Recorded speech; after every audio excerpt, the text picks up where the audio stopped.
Welcome to our Arnie's birthday Zoom. And I think Bill Keller has been to Arnie's, I'm thinking, in his days over the years in Indianapolis or in Lafayette. He is 76 years young today. And happy birthday to you, Billy. And actually in the state of Indiana, I believe, today, though, is spent some time in Florida, too. But, Billy, you can't be 76 years old. I'm sure you tell yourself that, but it beats the alternative, as we always say. But happy birthday to you, and I'm sure it's a special day. You've already been on the golf course, so that's a good thing. Well, it is. And, being 76, it just seems like the years have just flown by. Yeah. I don't know if you experienced that being a young fella as you Oh, are. yeah. I'm 13 years younger. Yeah. You Well, bet. these years have gone by. So that I guess that makes me a little more experienced because I'm older. But 76 is, it is what it is. And you just move on. You keep moving and you keep having fun. And being on the golf course is something I enjoy. I'm not really very good, to be honest with you, but I do enjoy playing. And I enjoy the relationships that you establish on the golf course and how much fun you can have. And I don't take it too seriously. I like to play well for me. And sometimes when I hit a good shot, I tell the guy, hey, that was probably my best shot for me. Yeah. I played with some guys in some of these other outings that in fact, I asked the one fellow that I rode with during this autism outing, and he said, well, on most days, he said, I can hit it about 315. And I'm thinking 315, it would take me 5 hits to go 315. But I'll tell you what, it's really fun, Alan. It's really fun for me to go out and watch players play the game of golf that are really good, because they make it look so easy. Yeah. I mean, they swing easy, they hit the ball easy, and it just goes. And I always try to learn a little bit from anybody that I play with that has that kind of experience and that kind of knowledge and understanding of the game. You can always learn something if you're 76 years old or if you're, 35. You can still learn something. And I learned a little bit more today about what I need to do to be a little bit better. But whether it happens or not, it doesn't really matter. Down in Florida, there's about 18 guys that play every week, and we just go out and we have fun. We enjoy the game, and the scores really are not very important. But what is important is the camaraderie and the fun that we have together. And so today was one of those days where it was just fun, and we had a lot of fun out on the golf course together. Well, that's good on a birthday to be able to do that. And you were one of the great free throw shooters, not only in the Big Ten and Purdue history. So I know you have that attention to detail of doing what it takes to at least be able to groove it a little bit. But that is for certain. Of course, Billy Keller, a Purdue Hall-of-Fame member, probably on the list of at the high end of the list in the state of Indiana. Said, you just turned sideways. Okay, there you go. You're back. Yeah.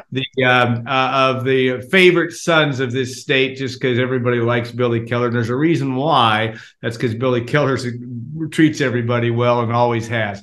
Tell us about growing up. And you didn't grow up in Indianapolis. You played. Did you grow up initially? I want to say outside of the city, and then came in. I might got to get my right. But what was your birthday traditions growing up, or what have they been as you continued to run through life? Whether your kids or grandkids, or Joyce, what did you have from that standpoint as a tradition? Well, going back many years ago, I was actually born in Bloomington, Indiana. That's what I thought. I was born in Bloomington, and my family moved to the west side of Indianapolis when I was, I don't know, 7 months old or something like that. Not that I would remember any of that, but I was born in Bloomington, and then I lived on the west side throughout my high school years. And during the summer, I usually lived with my parents on the west side in the house that I grew up in. Purdue got me a job with Edward. What was it called? It was a construction company. It was Baker Forms Construction Company. And I'll tell you what, that was a great job for me. I enjoyed it. It was hard work. and I enjoyed that. We were outside all day doing things that really developed you, got you going. It was just a good job for me, and I really had fun with it. But August the 30th has always been a fun time for me. It's been family. It's been, whether it be when I was in high school, it was doing something with family. If I was in college, it was still doing things with family, but that also included the Purdue family and all the basketball players. And you mentioned a couple of guys, Herman Gilliam, Ralph Taylor. Unfortunately, Chuck Davis is no longer with us, but Rick Mount, had a Purdue family too that, I could reflect back on. And now it's kind of revolved that we're around meals. It seems like food. Now the tradition now is, what are we going to have to eat? So that's always fun. But I think anytime that you have a birthday, it means good fun with family members and friends. And I think that will continue probably, until I'm no longer on this earth.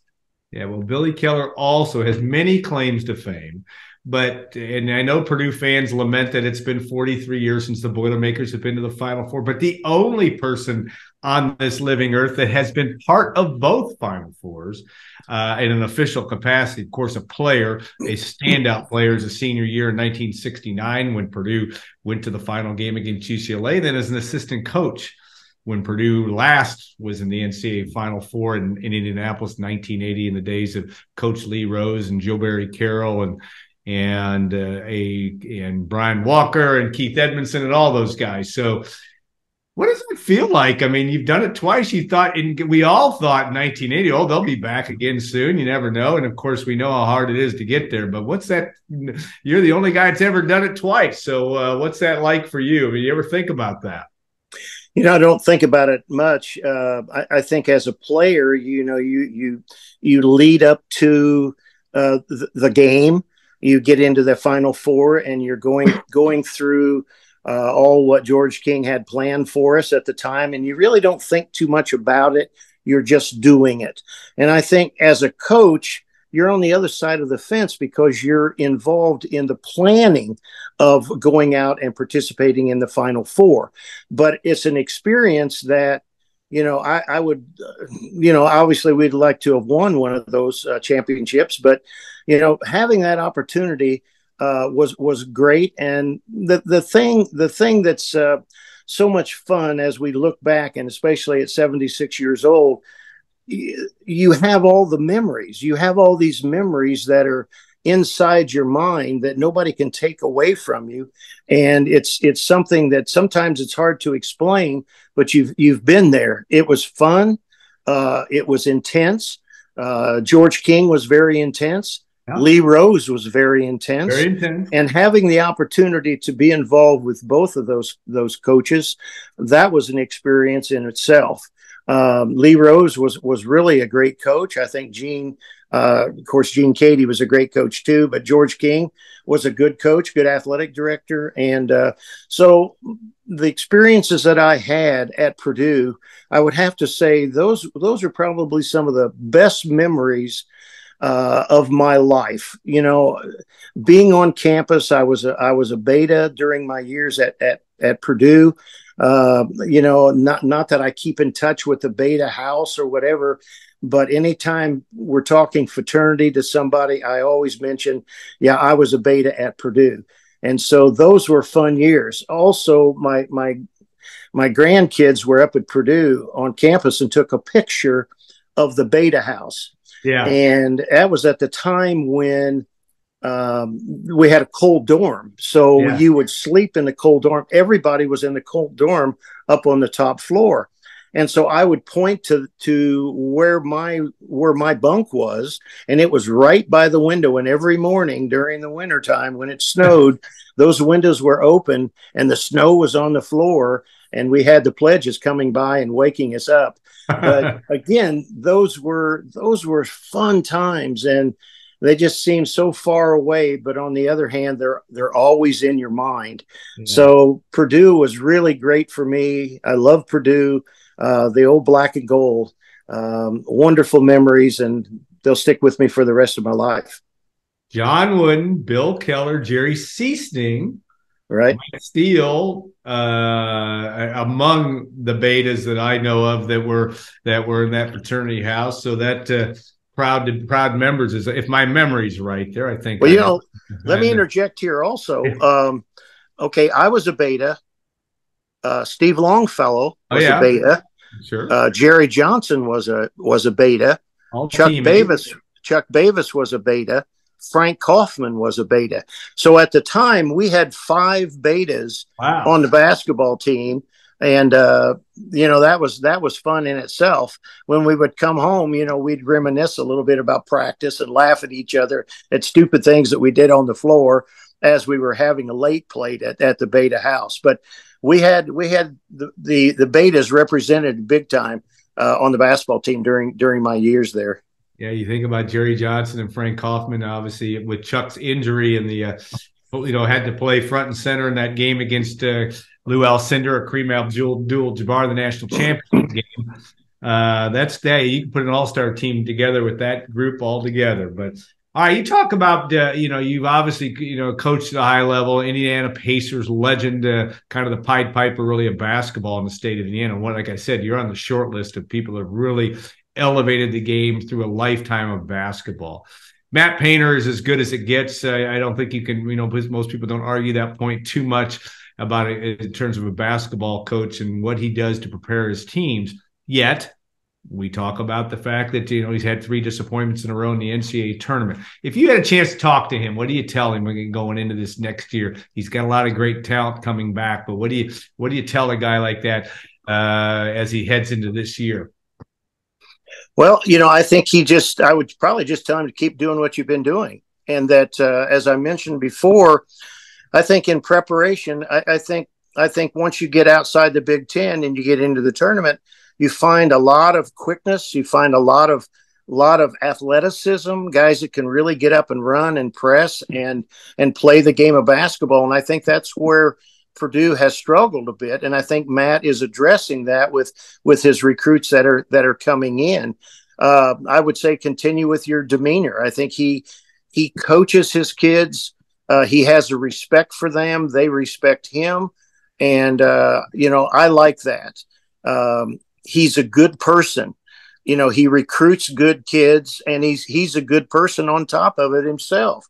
So he's not asking his kids to do anything that he wouldn't do himself. He is, he's pretty polite, I think, also for the referees. Yeah. I'm not nearly as polite to the referees when I'm at home watching. Yeah. And he's on the floor coaching, but I can't really tell him a lot more than what he already knows. I mean, he's been there for a long time. He's been very successful, as you mentioned. He's got about 70% of the coaches out there that think that he probably should be in the Hall of Fame, which he will eventually be in the Hall of Fame because he's that great of coach. I like the fact that when he recruits, he tells them, we want you to graduate. We want you to graduate and go on and be successful outside of and after you get out of Purdue. And again, that's the kind of the coach that Purdue wants. Obviously, they want success on the floor, which I think Matt has given them.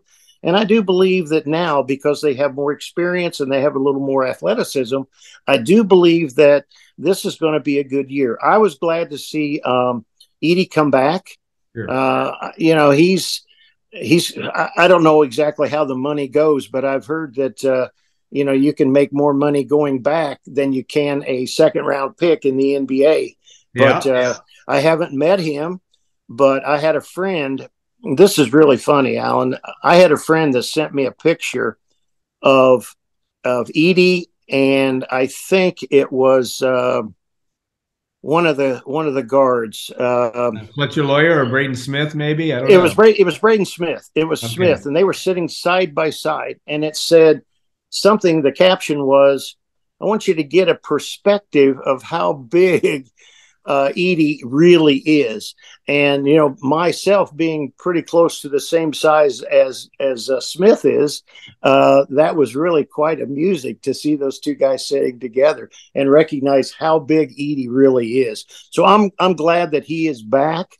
You know, he had a great year, and I believe that this could be a year for them to win it all. Yeah, he is, and we've been talking. You and I try to talk a couple times a year during the basketball season, and we did not last year. And I kept thinking about you and watching Braden Smith. And I said, this guy's the reincarnation of Billy Keller, because though Billy Keller's still alive and well, only because he's a Central Indiana guy, plays a little bit lot like you. I know the game is different, but it is fun to watch these guys improve. And Braden Smith loves basketball like Billy Keller loves basketball. That much I know. Now I want to ask you, because you played with two of the greatest ever, and you're right there with them. But Herman Gilliam and Rick Mount.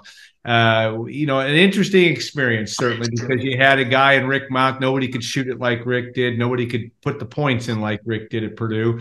Herman Gilliam had to do a lot of things to really make, you know, for you guys to mold from a team in 1967, 68, your junior year, to a team that was a championship level team in that senior year. And that took some work to get that done with all of you guys. All you guys had to take your roles. Talk about that as your experience, and as you blended that into your coaching experience, and playing and coaching experience, what you learned from that.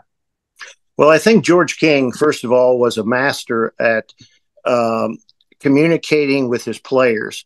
You know, he had to communicate, especially with Rick and with Herman, because I think Herman probably could have done a lot more in the way of scoring, but George wanted him to be more of a defender, a rebounder, and also a scorer. And I think with Herman, I think when he came in, I believe that Herman probably wanted to score more points, but he was willing to establish the role that George King wanted him to play.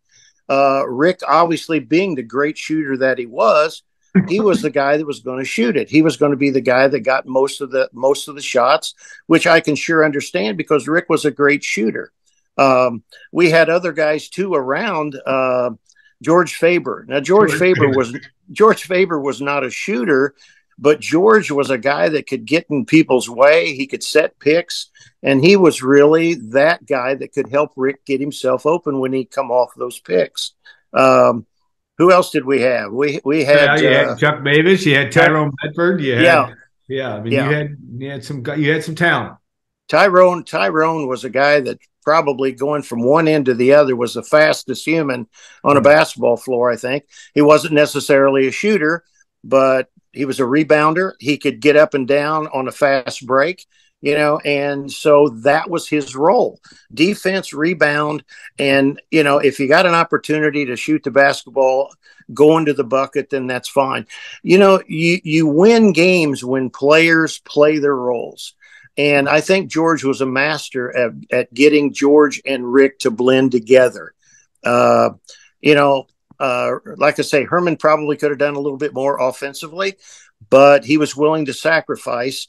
And, you know, when you look at, you know, Rick had an opportunity to play professional basketball. Herman Gilliam played professional basketball. As a matter of fact, played on a championship team, I believe, with Portland. Right. And, you know, I was fortunate. You know, the thing with me is that people would come out to see Rick Mount. Yeah. People would come out to see Herman Gilliam. And I do believe that I got discovered. Yeah. You know, I may not have gotten discovered had maybe them not coming out to watch Rick or Herman or just to watch our team. And so I felt very fortunate to play with Rick and Herman and the guys that we've mentioned before. I think from a standpoint of coaching, you learn things to do and things not to do when you play for different people. You know, when I played for George King, there were certain things that I really liked about him. I liked the way that he communicated with his players and got his players playing their roles. And if they played their roles, you had a better opportunity to win. Now, Bobby Leonard was, on the other hand, was pretty vocal, was a guy that showed a lot of emotion on the floor, and he didn't throw chairs, but he threw ball racks at officials. So he was one that sometimes Slick had some really good things about his coaching, and there are some things because of his excitement and things that he did, like throwing an entire ball rack at a referee, or kicking a ball in the stands out in Utah. Yeah. You learn those aren't things that you really want to do, but you always learn. Even today, you sit and you watch people, and you can learn. And I think also it helps you to become a better spectator. Yeah. Because you can see the things that are going on that you'd like for players to do. And so the experience that I've had was just amazing. The pro experience that I had was exciting, but when you look back at the experience that I had at Purdue, there's just nothing like it. Nothing like it. And we were very successful with the Indiana Pacers, winning those 3 titles in 70, 72, and 73. And we should have won it in 71. Yeah. But we didn't. But it is what it is. And again, great memories.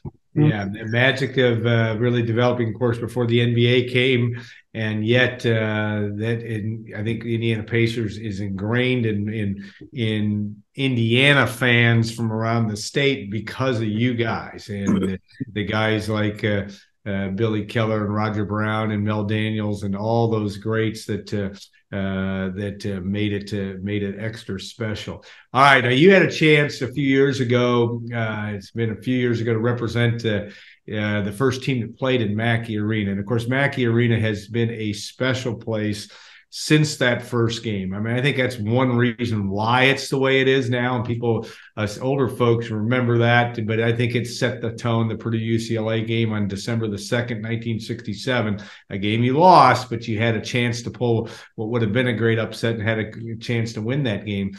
But it set the tone for what that building has been. And I think now, and that's why I hope you get up there, because I know you spend a lot of your summers or your winters in Florida, but you got to get back up here just to see the way it is now, because it's great on TV, but it's something else in person. But talk about that, though, because even when you were back for the 50th, I think it was the 50th anniversary of the dedication game, and you represented that team and spoke to the crowd, just the importance of Purdue fans and the fact that this tradition here really carries a program like Purdue's. Well, I think you don't find better fans than Purdue University. They're loyal. There's very seldom a time when I go out to a ball game that I don't see somebody from Purdue that maybe recognizes me, and we talk a little bit about Purdue basketball. I may not know their name. They recognize me from the past, and it's always fun to talk to those people because they're the backbone, really, of what Purdue is all about. And we had tremendous fans when I was there. There's tremendous fans there now. And as I said when I addressed the crowd, it's amazing how things are different, but yet things are always still the same. Yeah. In other words, there's always the coaching staff, there's always the players, you have the band, you have the student section, you have the fans, you have the cheerleaders. It's always different, maybe different people, but yet it always stays the same, which was really kind of fun for me to watch that.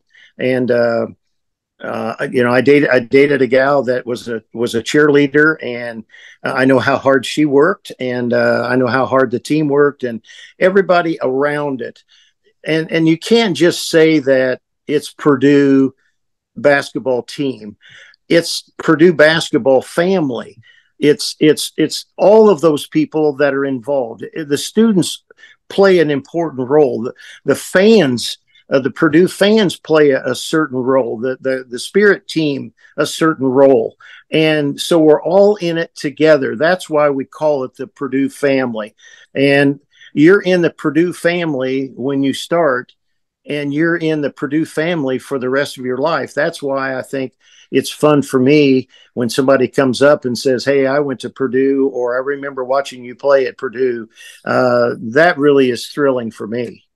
Yeah, no doubt. And you provided a lot of great memories, not only your days in, of course, a state champion, also with the great Ralph Taylor at Indianapolis, Washington, but then coming to Purdue and Mr. Basketball. Still love that picture of you, Rick Mountain, Denny Brady, one of my favorite pictures that I think Orlando Ayton's going to try to get I think he's working on Denny to get that signature, that last signature. But I think he got Rick's not too long ago. So that prized possession too of 3 Indiana Mr. Basketballs. And of course, Purdue's got a couple of them, or I've had a couple of them recently. Of course, Braden Smith being one as well. But a lot of fun from that standpoint. I hope I appreciate you spending a good chunk of time on your birthday with us. I think everybody, when they think of Billy Keller, they smile, and we look forward to having you. I look forward to our next off the record fun basketball conversation, because I always learn something when I talk to you. But also, we look forward to seeing you. We know you'll be watching the Boilermakers this year as they open up their basketball. So yeah, I bet you're going to be watching Purdue football this weekend too, as Purdue opens up the season against Fresno State. But we appreciate your time so much, and hope you have a great rest of your day. Well, I sure appreciate it, and it's always fun to talk with you, whether we're on air or if we're off air. Hey, we don't get it. We're not off color at all. We just have fun. No. We pretty much keep this conversation going the same way, and it's just so interesting. There's so many personalities that you and I have both paths have crossed over the years, that's when you get older, that's what you got. You know, you got to have friends and relationships, and that part is great. So I want to thank Arni's.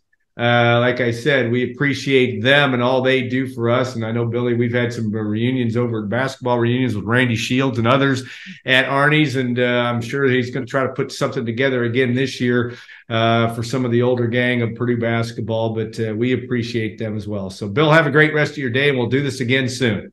Okay. Hey, thanks so much. Appreciate it.